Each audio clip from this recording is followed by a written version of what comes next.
Welcome to the first module on the Social Nutrition Masterclass. Again, like we said in the introduction module, we're just going to be talking about, to begin with, the one-day solutions. So things that are going to impact one meal or one day. So that's the sort of timescale we're looking at for the various different social occasions. So there's lots and lots of different examples. I just wanted to share a few with you, just so that we're singing from the same hymn sheet. It could be birthdays. It could be a wedding anniversary, for example. Just the general takeaways at the weekend, maybe. A colleague's leaving do. Eating out generally. Weddings. It could be Christmas Day. It could be Easter. It could be New Year's Eve, for example. So there's lots and lots of different potential examples of where the social side of things could have some sort of impact over this sort of time scale. So that was a picture there just on the right-hand side of a wedding that we went to in Italy. So probably not the best example for calorie saving as a little starter there, but at the same time, I just wanted to give a little example of a wedding that we went to there as well. So now we're all reading from the same hymn sheet. We'll start with eating out to begin with. So let's say, for example, you're going to a local restaurant. The first thing there that I want to just discuss is if it's available. So that's I've just put a question mark there because not everywhere is going to have soup as a starter. It might seem like a bit of a strange suggestion, but there is research that has taken place that has assessed two different groups of people. So group one had a low-calorie soup starter to begin with, and group two didn't have the soup starter, and both groups had the opportunity to have whatever they wanted as their main meal. So between these two groups, they were compared for the total amount of calories that they consumed overall. So there was a noticeable difference between the two groups. So the people who had consumed soup to begin with actually ended up consuming less calories overall in comparison to the group that just had their main meal and could have as much as they wanted. So they were basically eating until they were full. And one of the mechanisms that seems to describe this is when you're consuming soup, because it's a liquid, it goes into your stomach, it stretches your stomach out a little bit, and it starts to begin that process of sending signals to your brain that you're beginning to get full. And that takes place a little bit more effectively than not having the soup at all and having that sort of solid food main meal, should I say, just like the other group did. So again, it sounds crazy that you're adding in basically a starter here. Surely somebody that's had a starter and a main meal will be consuming more, and it's actually not the case. So really interesting stuff. And again, like I said, the question marks there just because not everywhere has a soup as a starter as an option. So take a look at their menu in advance.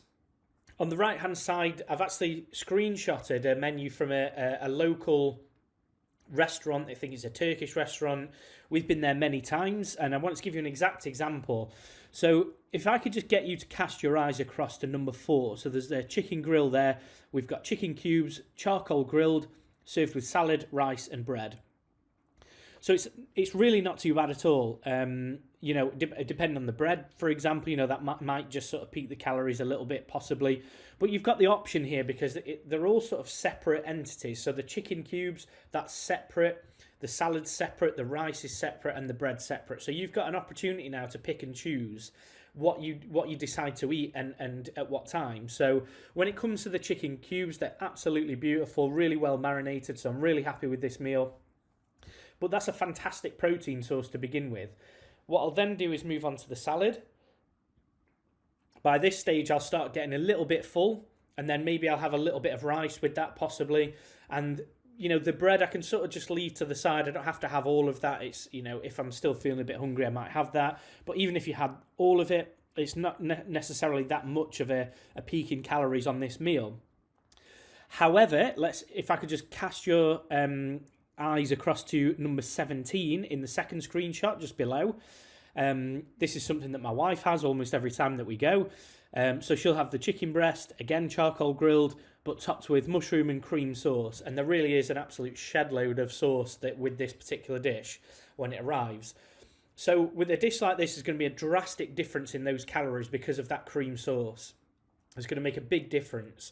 So this is a perfect example of how you can take a look at the menu in advance, know what you're going to consume, and you're making your decisions based now on your goals rather than a rumbling stomach at that moment in time, and take a look through the menu where you just want to order everything because you're hungry in the moment. You're a human being, of course that's going to be the case. However, if you made your decision in advance, you're going to be making goal-based decisions rather than emotional or sort of rumbling stomach-based decisions in the moment. So whilst you're out, maybe you're going to be having some drinks with that as well. So some obvious options are lower calorie fluids like water. I mean, I like to have water on the table no matter what meal I have, and no matter what drinks I have. So that's always on the table for me anyway. And then, of course, something like, diet drinks. If you want something fizzy, you're going to save a chunk of calories there, especially, you have 2 or 3 glasses maybe. The comparison between the let's say Coke and then Diet Coke is a very big difference. There's hundreds and hundreds of calories saved there just by switching to the diet version. And then there's the cordial as well. Something like that is going to be low in calories, low in sugar, predominantly just water. So again, really low calorie options there. Generally speaking, just watch the sides and extras. So you might go for a meal somewhere and there's the option to add, I don't know, let's say onion rings and some cheesy chips or cheesy garlic bread. You could actually be adding on the upwards of maybe 1,000 calories plus in certain examples of sides and dips and extra sauces and things like that.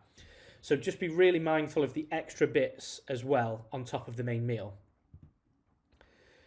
So we're going to give you some basic principles just on the idea of takeaways. So lower fat is generally a great start. So any takeaway option, just take a look at the lower fat options.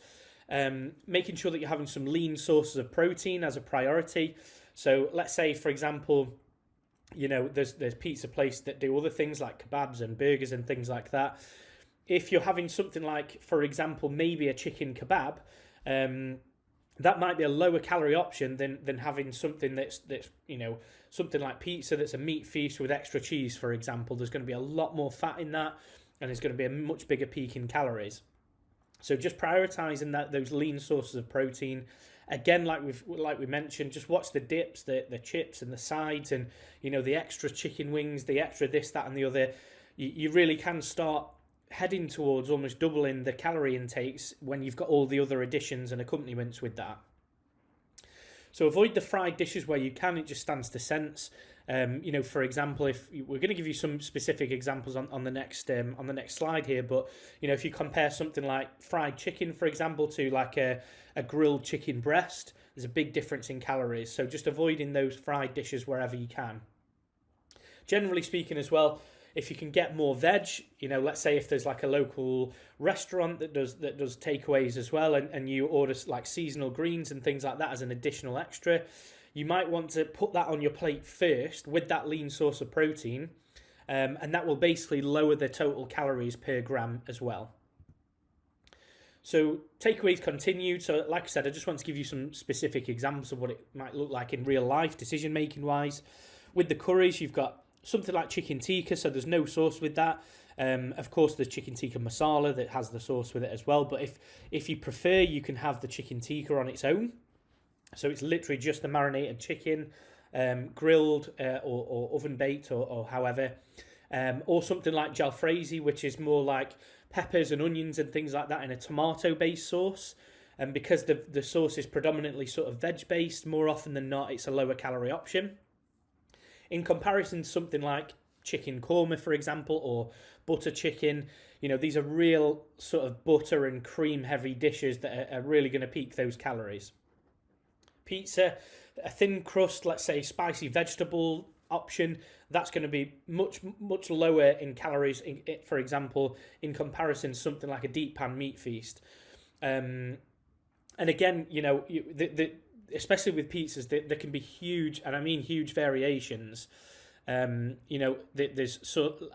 not to name any names, but let's say a very popular pizza takeaway outlet that does deliveries and also does takeaways. Let's say it's not a restaurant, maybe hopefully figure out who that is. But anyway, so if you have a large meat feast from that particular takeaway, literally every slice of that is in around 350 calories, give or take. It's a huge amount. If you've got maybe 10 slices there as well, you can understand how the calories are going to be stacking up. I don't know about you, but I'm eating the whole pizza as well. So, I'm not just going to have one or two slices and leave it at that. So, at the same time, you just got to think about, the total calories of the total pizza. Also, there's dips as well. That strangely enough, there can be literally 700 calories plus for like the large garlic and herb dip, for example. There's like a family version of that that's like a large one. Something like that is literally hundreds and hundreds of calories just for the dip alone. Swapping that out for something like a spicy hot dip or a chili dip or something like that is going to drastically reduce the calories in those dips as well. Chinese, so things like stir fried with or steamed dishes with loads of veg in there. Again, lower calorie options, still got loads of fantastic flavors. You're still going to enjoy that. In comparison to something like battered sweet and sour chicken balls, for example, or pork balls or other options. It's battered, it's in a sauce that's just absolutely loaded with sugar. And again, if you have that with fried rice, this is going to be quite a big peak in calories. Swapping to plain rice could just potentially knock off some of those calories as well. So a couple of different options there on the Chinese side of things. Burgers, we've got, let's say, a chicken burger and salad. So again, like a grilled chicken burger. So it's not breaded, it's not deep fried, just plain grilled chicken and a salad. Maybe a little bit of sauce on there, happy days. Versus, say, let's say a double cheeseburger with beef and bacon on there.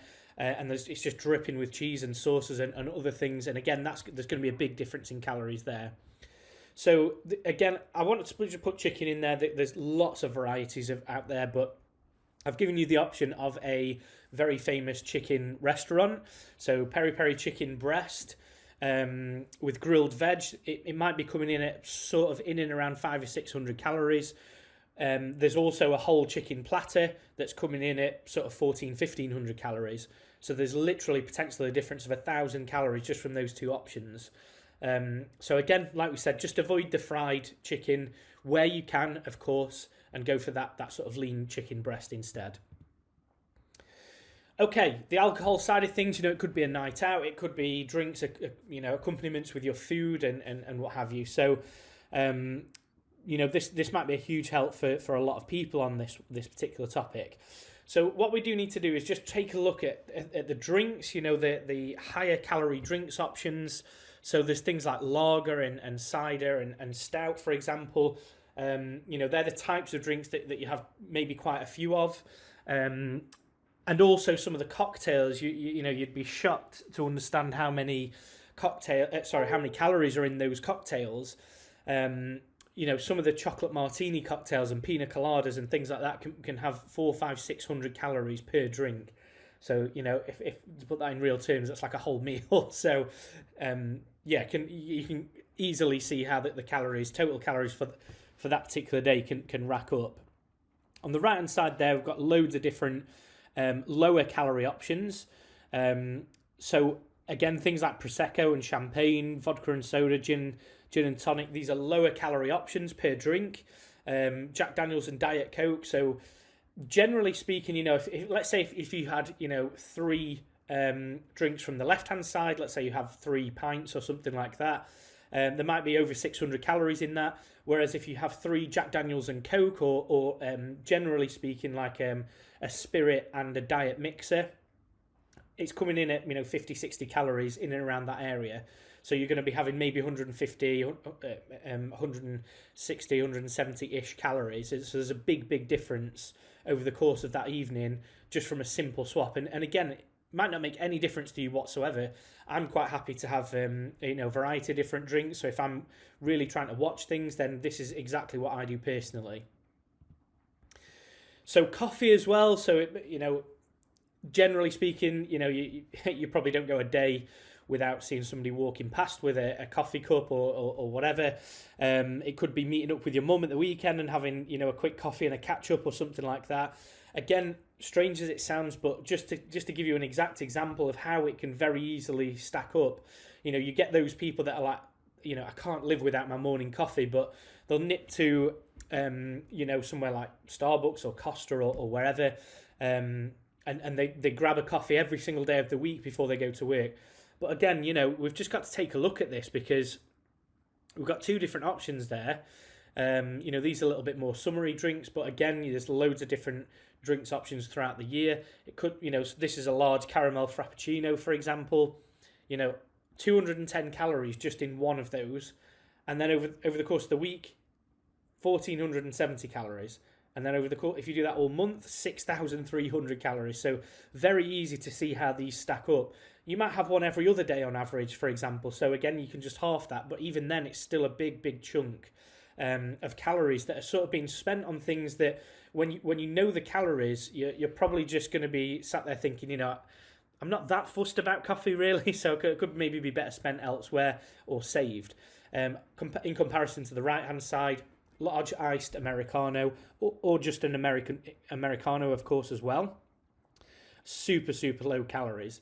I have a black Americano or a white Americano each time I go to the coffee shop. Again, for this reason, I just don't want to be needlessly stacking up calories in different areas where they don't have to be.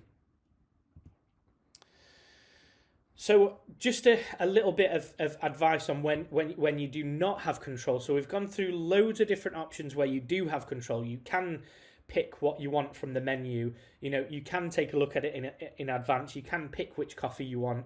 You sort of have a large element of control there, but there's also social occasions where maybe you don't have control as well. So there's work functions, let's say weddings, buffets, for example, where the food's sort of out there and it's been made already. Barbecues, the neighbour's barbecue maybe, they're picking the foods, and again, just taking a look at a couple of different options here. So in an opportunity like this, what you can do is just bank some calories throughout the week. So it can be really effective, but very simple to implement this. So let's say, for example, let's say you get out on a walk, a little bit more of a walk each day, leading up to that let's say a wedding, or it could be a work function or barbecue at the weekend, whatever's happening. You can use this strategy because you're a little bit out of control of the food there. Maybe there's going to be a bit of a calorie peak there. So what you can do is each day just burn off an extra 100-200 calories per day, and obviously you do that for 6 days. Happy days, you might have, let's say, 600 to 1,200 calories burnt off before you even get to that meal. And it's the average over the week that matters. You can also, when it comes to your weekly intakes, you're going to have a lot more sort of power, really, to reduce your intakes. It's a little bit more effort, I suppose, to increase the calorie expenditure, energy expenditure generally. When it comes to your intakes, you can maybe shave off 100 calories. So, just to put that into real context, that might be a slice of bread less every day. So it might not be something that you're necessarily going to miss or notice. It's not as though you're going to be incredibly hungry because of that adjustment. But, you do that for 6 days. You might have 600, 700, 800 calories maybe saved just by little tweaks and swaps like that leading up to the day. And again, we've got some super swaps on there that we've mentioned and gone over. So if you implemented all of the above, you'd be banking a whopping 2,634 calories. So you might not even need to bank anywhere near that much. You might not even need a quarter of that. But I just wanted to describe to you how just a handful of really simple tweaks can have such a drastic effect on the amount of calories saved over the course of the week. So lastly, when you don't have control, again, I just wanted to give you another system to follow. So again, it could be that buffet, for example. What we need to do is just follow this 4-step system as closely as possible. So you've got another strategy here just to use as and when appropriate. So number one, of course, the total amount of food. So essentially portion control. The more food you have, the more calories there's going to be. Of course, that's going to be step number one. Whereas when we get to the composition of that meal, where you can, try and get a lean source of protein in there straight away on that plate. So we've got an example on the right-hand side there. I've got some, I think it's sirloin steak. Really happy with that. That takes up a good chunk of the plate. And that protein is going to help you feel fuller quicker. So if we're sort of consuming the food relatively in that order as well, so starting off with that protein, and then number 3, having lots of veg on that plate. So if we have steak, we generally have loads of things like peas and sweet corn, broccoli. It could be mange too. It could be green beans. So that plate is literally, another half of that plate is just taken up by a huge chunk of veg. And then number 4 is just the rest generally. So it could be rice, it could be bread, it could be a few chips, it could be some roasted potatoes, for example. So whatever that looks like as the rest, and also things like sauces and things, just minimize that last section. And again, if you follow this system, it's a really nice and effective way when you're not in control. You try and manipulate that plate to look like this, and again, it's a very, very effective tool to use. So hopefully you've enjoyed this presentation so far, and there's lots and lots that we've covered here. So again, feel free to just refresh and take a look. And let's say in 2 or 3 months' time you've got another meal out or event, birthday, whatever it might look like, and you might just want to take a little look at this before you go, just to refresh your memory and just be fully equipped with some little Nutri-Ninja strategies for that day before you get there.